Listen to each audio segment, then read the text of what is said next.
Good morning friend, we are discussing about जो insight के question discuss करते हैं उसी सीरीज़ को हम यहाँ पे कंटिन्यू करते हैं। जो आरटीएम है वो आज 4 अगस्त 2022 का है। पहला क्वेश्चन देखते हैं। We consider the following statement regarding the national anti doping agency के बारे में पूछा जा रहा है। जो एंटी डोपिंग एजेंसी के बारे में है यहाँ पे क्वेश्चन। पहली स्टेटमेंट पूछ रही है, it is formed by the union government under the society registration act of 1864। क्या स्टेटमेंट सही है? सेकेंड देखते हैं, it include scientist and representation of Indian Olympic association also. तो आपको बताना कौन सा यहाँ पे करेक्ट है। तो अगर करेक्ट की बात करें तो दोनों की दोनों करेक्ट स्टेटमेंट है, तो सी यहाँ पे ऑप्शन सही हो जाएगा। मैं दोबारा से इसको पढ़ने की कोशिश करते हैं। सी यहाँ पे एंटी डोपिंग एजेंसी के बारे में पूछा जा रहा है। क्वेश्चन ये है कि एंटी डोपिंग एजेंसी हम कहाँ पे पढ़ते हैं बेसिकली। तो जो स्पोर्ट्स है, जब हम बात करते हैं क्या उन्होंने जो अपनी परफॉर्मेंस को बढ़ाने के लिए ड्रग्स वगैरह लिए हैं या नहीं लिए, तो उसको चेक करने के लिए डोपिंग एजेंसी बनाई जाती है, एंटी डोपिंग एजेंसी होती है।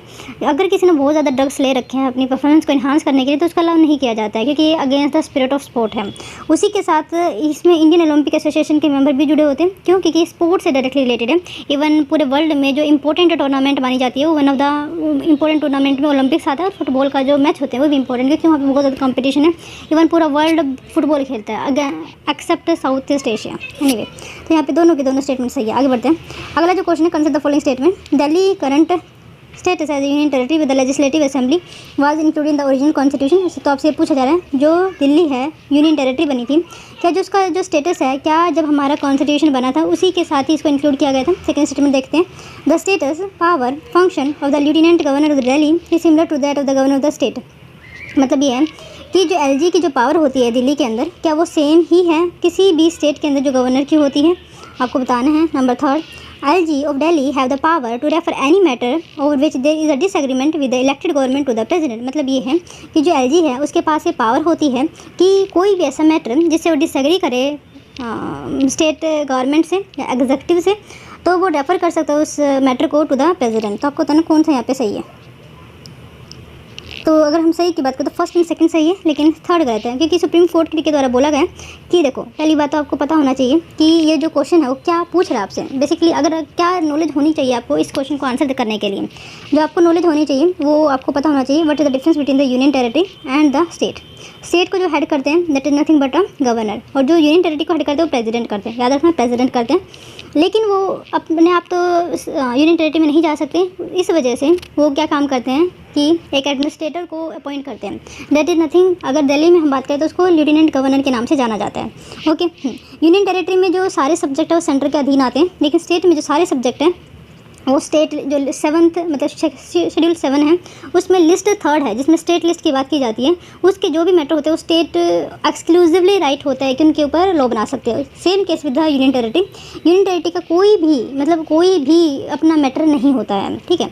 लेकिन यहाँ पे स्पेशल पावर दी गई है किसको? दिल्ली को और पुडुचेरी को। दिल्ली को पावर मिलती है सभी मैटर पे, जो 7th शेड्यूल के सभी मैटर हैं, 7th शेड्यूल के सभी मैटर हैं उस पर लॉ बनाया जा सकता है, उस पर लॉ बनाया जा सकता है। लेकिन 3 चीज़ों को अगर हम छोड़ते हैं, that nothing but public order, land, one more is there, ये आप खुद बताइएगा, ठीक है। तो उस पर नहीं बनाया जा सकता है। उसी तरीके से पुडुचेरी भी, उसकी भी खुद की लेजिस्लेटिव असेंबली। उसका रीज़न क्या था उसको लेजिस्लेटिव असेंबली प्रोवाइड करने का? क्योंकि जब हमने फ्रांस के साथ ट्रीटी साइन किया था 1954 के आसपास, तो उन्होंने बोला था कि आपके यहाँ पे इनकी जो ऑटोनॉमी है वो प्रिजर्व करने के लिए आपको यहाँ पे लेजिस्लेटिव असेंबली ज़रूर देनी होगी। तो ये सब हमने उसको एडमिन किया। उसी के साथ अगर हम दिल्ली की बात करें, उसका क्या रीज़न? क्योंकि यहाँ पे बहुत ज़्यादा डाइवर्स पॉपुलेशन रहती है, या पॉपुलेशन की जो संख्या है, डेंसिटी है, वो भी बहुत ज़्यादा है। इस वजह से यहाँ पे लेजिस्लेटिव असेंबली देने की एक नौबत आई, या फिर कह लीजिए एक रीज़न बना। ओके, तो फर्स्ट एंड सेकंड सही है। दिल्ली स्टेटस जो है यूनियन टेरेटरी का, legislative assembly was include in the original constitution. मेरे हिसाब से गलत पूछा जा रहा है ना, इनकरेक्ट। यस, तो ऐसा कुछ नहीं था कि ये बाद में ही दिया गया था। लेट्स सी, इसका आंसर ही देख लें। दिल्ली करंट स्टेटस की बात करें तो लेजिस्लेटिव असेंबली 69 कॉन्स्टिट्यूशन अमेंडमेंट के साथ इसको ऐड किया गया था, जिसमें आर्टिकल 239A को इंसर्ट किया गया and 239BB was introduced in the constitution. The bench of the chief justice of India Deepak Mishra and justice A.K. Sikri, और ये बहुत सारे जो पर्सनैलिटी थे उनके द्वारा क्या बोला गया? The status of the LG of Delhi is not that of the governor. याद रखना, जो स्टेटस है LG का दिल्ली के अंदर वो सेम नहीं है जो गवर्नर का है स्टेट के अंदर।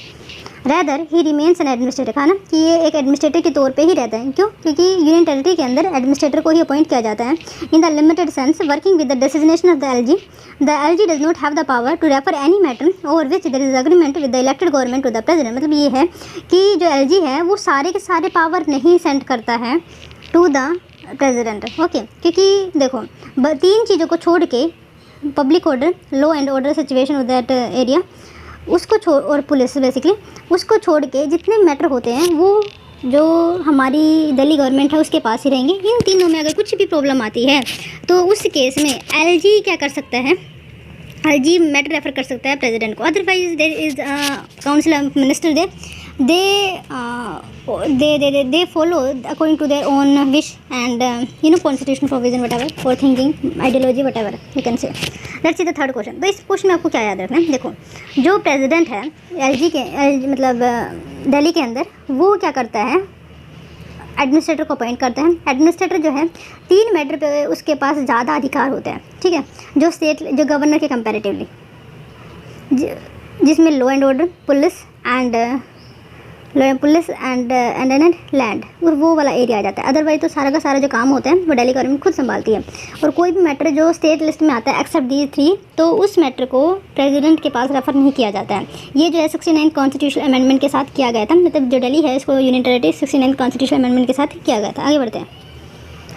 अगला जो क्वेश्चन है करेक्ट पूछा जा रहा है, और आपसे जो क्वेश्चन है, let's see, United Nation security council is chaired with maintaining intelligence, peace and security. मतलब यूनाइटेड नेशन सिक्योरिटी काउंसिल का जो मेन काम है वो क्या काम है कि वो पीस एंड सिक्योरिटी को प्रोवाइड करे पूरे वर्ल्ड के अंदर। देखें, the United Nation general assembly resolution carry political weight but are not of legally binding. क्या स्टेटमेंट सही है? मतलब ये है कि जो यूनाइटेड नेशन जनरल असेंबली है वो एक इंपॉर्टेंट टूल होता है, मतलब कुछ पॉलिटिकल चेंज लेकर आने के लिए, लेकिन बाइंडिंग नहीं होता है किसी भी कंट्री के ऊपर। नंबर 3 देखते हैं। The permanent member of the security council have veto power. मतलब जो परमानेंट मेंबर होते हैं सिक्योरिटी काउंसिल के, उनके पास वीटो पावर होती है इन द जनरल असेंबली। तो आपको बताना कौन सा यहाँ पे सही है। सी, जब हम बात करते हैं सही की, तो पहला और सेकंड सही है, थर्ड गलत है। इसका रीज़न क्यों है? क्योंकि जनरल असेंबली में उनके पास कोई वीटो पावर नहीं थी, सिर्फ सिक्योरिटी काउंसिल में उनके पास वीटो पावर थी। कोई भी रेजोल्यूशन अगर पास कराना होता है जनरल असेंबली में, देखो पास कौन करता है? यूनाइटेड नेशन की जनरल असेंबली। लेकिन जो इसको पास करवाता है, मतलब देखो क्या होता है, जस्ट अ सेकेंड, जैसे यूनाइटेड नेशन जनरल असेंबली है और मान लीजिए ये यूनाइटेड नेशन की सिक्योरिटी काउंसिल है। कोई भी मैटर, फॉर एग्जांपल मैं ए मैटर को लेकर जाना चाहती हूँ, ठीक है, तो अगर मुझे ए मैटर को लेकर जाना है तो पहले वीटो, मतलब यहाँ पे जो सिक्योरिटी काउंसिल के जो मेंबर हैं उनको उसको पास करवाना होता है। फिर ये यूनाइटेड नेशन जनरल असेंबली में जाते हैं, यहाँ पे वोटिंग होती है। तो अगर ये पास हो जाता है तो वेल एंड गुड, नहीं पास होता है तो ये जो है स्क्रैप ऑफ हो जाएगा, ठीक है। तो फर्स्ट एंड सेकंड बिल्कुल सही है। Yes, United Nation general assembly के पास पॉलिटिकल वेट है, लेकिन ये लीगली बाइंडिंग डॉक्यूमेंट को साइन नहीं करते हैं। यूनाइटेड नेशन सिक्योरिटी काउंसिल जो है charge with maintaining international peace and security, right. तो फर्स्ट सेकंड थर्ड तीनों के फर्स्ट एंड सेकंड सर यहाँ पे सही है, बाकी आप देख लीजिएगा। अगला question, GST council is India's first experience at a cooperative federalism based decision making authority. मतलब ये है कि जीएसटी काउंसिल जो article 279 A of the Indian constitution के तहत दिया गया है, ये अपने आप में एक ऐसी पहली बॉडी है जो कोऑपरेटिव फेडरलिज्म को प्रमोट करने का काम करती है हमारी कंट्री में। ओके, और वैसे कौन कौन सी बॉडी है? जैसे अगर मैं आपको बताऊं, इंटर स्टेट काउंसिल है, इंटर स्टेट काउंसिल है, एक आपका कॉन्स्टिट्यूशन प्रोविजन हो जाएगा, है ना। सेकेंडली जीएसटी काउंसिल है, जीएसटी काउंसिल है, उसी के साथ जोनल काउंसिल है, लेकिन स्टेट्यूटरी में आएगा, जोनल काउंसिल आ जाएगा। ओके, सेकंड है इंटर स्टेट वाटर डिस्प्यूट को जो मैनेज करने का काम करते हैं, या जो वाटर बोर्ड बनाया जाता है जिसको हम ट्रिब्यूनल भी कहते हैं, तो वो भी जो है आपका कॉन्स्टिट्यूशनल प्रोविजन में ही आ जाएगा। और आर्टिकल 280 भी कहा जा सकता है, जिसमें फाइनेंस कमीशन आता है ना। कैग नहीं कहा जाता क्योंकि वो एक यूनिटरी पावर में आ जाता, नहीं कैग नहीं होगा, ठीक है। जोनल काउंसिल कई सारे हैं, वैसे एनडीएमए है, जो भी एक ऐसा बॉडी हो जिसकी 3 ब्रांचेज हो, एक नेशनल लेवल पे, एक स्टेट लेवल पे और एक डिस्ट्रिक्ट लेवल पे। डिस्ट्रिक्ट लेवल पे ना भी हो तो कोई बात नहीं, जिसकी कोई भी ब्रांच, जैसे एनजीटी की है, क्या स्टेट लेवल पे एनजीटी है? नहीं है। क्या सीआईसी है, मतलब जो चीफ इंफॉर्मेशन कमीशन, क्या स्टेट इंफॉर्मेशन कमीशन? तो यस। सीवीसी है, लेकिन वो कॉन्स्टिट्यूशनल पोजीशन हो जाती है, तो उसको हम थोड़ा अलग रखते हैं क्योंकि वो पॉलिटिकल आर्निया में आ जाता है, राइट।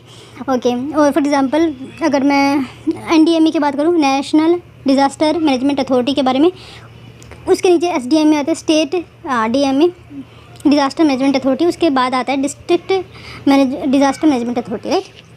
उसी तरीके से बायोलॉजिकल डाइवर्सिटी एक्ट में है, वहाँ पे हर 3 लेवल पे कमेटी बिठाई जाती है, नेशनल लेवल पे भी होती है और स्टेट लेवल पे भी होती है और डिस्ट्रिक्ट लेवल पे भी होती है।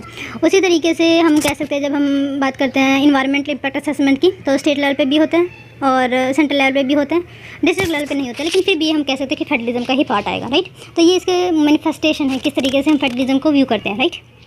सेकंड देखते हैं, the 1 constitution 122 constitutional amendment bill and all legislative enabling the GST were passed universally by the parliament. क्या स्टेज में सही है, मतलब क्या है कि पार्लियामेंट के द्वारा ये यूनिवर्सली पास करवा दिया गया।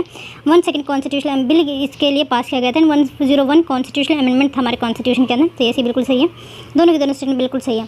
To develop a consensus we pass the constitutional amendment bill enabling the GST universally, मतलब ये अगर हम देखें तो इंटर स्टेट काउंसिल भी कहीं ना कहीं कॉन्स्टिट्यूशन ने उसकी प्रोवाइड किया हुआ है, लेकिन जीएसटी काउंसिल जो है स्टेट ने खुद मिलकर आके ऐड किया कॉन्स्टिट्यूशन के अंदर। तो इस वजह से हम कहा जा सकता है कि पहले अपने आप में एक ऐसी बॉडी है जहाँ पे स्टेट खुद आई है और वो कोऑपरेट करना चाहती है पार्लियामेंट के साथ। हम ये कह सकते हैं, जैसे मान लीजिए पार्लियामेंट है और ये स्टेट है, तो पहले पार्लियामेंट क्या करता था, लॉ वगैरह बनाता था, ये काम करता था, लेकिन अब स्टेट भी जो है इसमें कंट्रीब्यूट करें। फॉर एग्जांपल जीएसटी काउंसिल एक अच्छा एग्जांपल हो सकता है। ओके, क्या आप यहाँ पे आगे पढ़ सकते हैं खुद, ठीक है, आप पढ़ लीजिएगा। Let's see the next question. Next question है डिड नथिंग बटा जो फेयर एंड डिमोनेटरी प्राइस होता है शुगर केन के, वो अप्रूव किसके द्वारा किया जाता है। तो ये ऑप्शन यहाँ पे सही है, cabinet committee on economic affair. तो इसके द्वारा cabinet committee on economic affair के द्वारा इसको पास किया जाता है।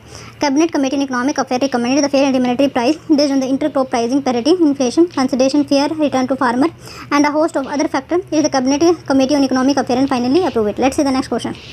तो ये याद रखना है, इस क्वेश्चन से आपको क्या याद रखना है कि जो आपको फेयर एंड डिमोनेटरी प्राइस है शुगर केन के लिए, वो cabinet committee on economic affair इसको पास कराती है। आगे बढ़ते हैं।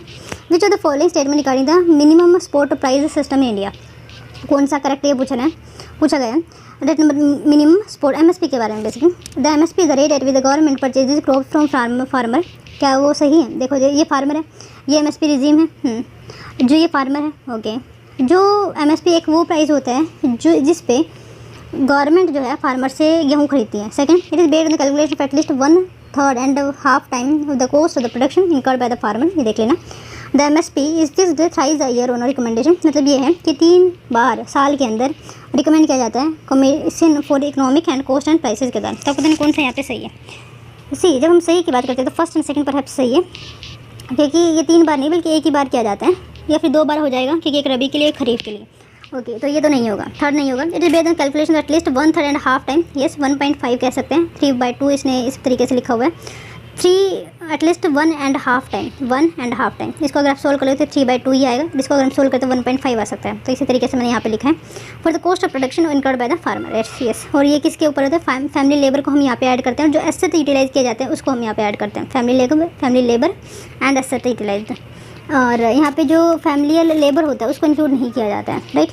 The MSP the rate at with the government purchases crop from the farm. तो ये आप बहुत अच्छे से जानते हैं। इसको डिटरमाइन कौन करते हैं, जो हमने पीछे देखा था, CPAC, central commission on agriculture reform. ये आप देख लीजिए, राइट। आगे बढ़ते हैं। अगला जो क्वेश्चन है, commission for agriculture cost and price. हाँ, ये the commission of agriculture cost and prices, ये अटैच ऑफिस है किसके अंदर में, तो याद रखना ministry of agriculture and farmer welfare के अंदर में ये एक अटैच ऑफिस है। Commission for agriculture cost and prices एक अटैच ऑफिस है ministry of agriculture and farmer welfare, government of India.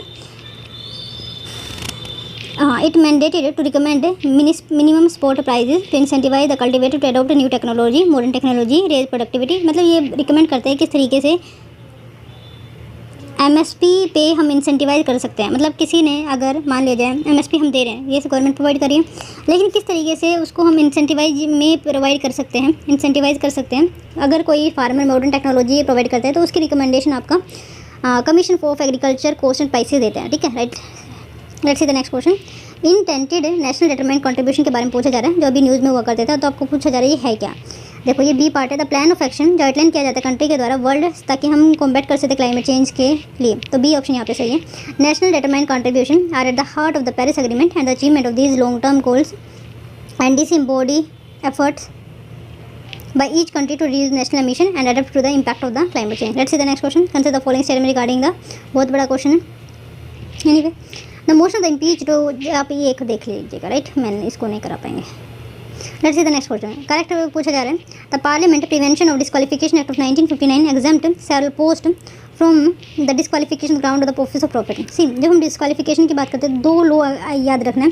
एक तो article 102 of the Indian constitution way disqualification is suggested. Secondly, उसमें आपका जैसे आप लॉस ऑफ सिटीजन हो जाता है। सेकेंडली, अगर आप ऑफिस ऑफ प्रॉफिट को कैरी फॉरवर्ड करते हैं, या फिर आपके पास इनकैपेसिटी है या मिसबिहेवियर किया है, या फिर हम कह सकते हैं कोई अगर एक्ट की बात करें तो representation of people act of 1951 के तहत अगर आप किसी भी झंडे की हमारी वीमेन मतलब हमारी कंट्री में वुमेन की अगर बेइज्जती करते हैं, तो उस केस में आपको मतलब इलेक्शन नहीं लड़ने दिया जाएगा, राइट। अच्छा, उसी के साथ आपको 102 कॉन्स्टिट्यूशनल अमेंडमेंट है और 52 कॉन्स्टिट्यूशनल अमेंडमेंट है, जहाँ पे एंटी डिफेक्शन लॉ प्रोवाइड किया जाता है, ठीक है। तो ये जो है बाइंडिंग होता है on the president on the recommendation of the election commission. मतलब इलेक्शन कमीशन बताता है कि MP MLA के द्वारा डिस्क्वालिफिकेशन के लायक है, तो क्या प्रेसिडेंट जो है इसको डिस्क्वालीफाई कर देते हैं, और प्रेसिडेंट ये जो काम करता है वो बाइंडिंग तरीके से करता है, right. The above mentioned act was amended 5 time. क्या ये स्टेटमेंट सही है? तो ये सही है कि इसको 5 बार अमेंडमेंट किया जा चुका है। The term officer profit well defined in the constitution of India. तो ये गलत है क्योंकि इसको डिफाइन नहीं किया गया। तो सिंस ये आप देख लेना, कुछ खास नहीं, वही है जो मैंने बताया। तो by this we ending the session here. Thank you so much for listening.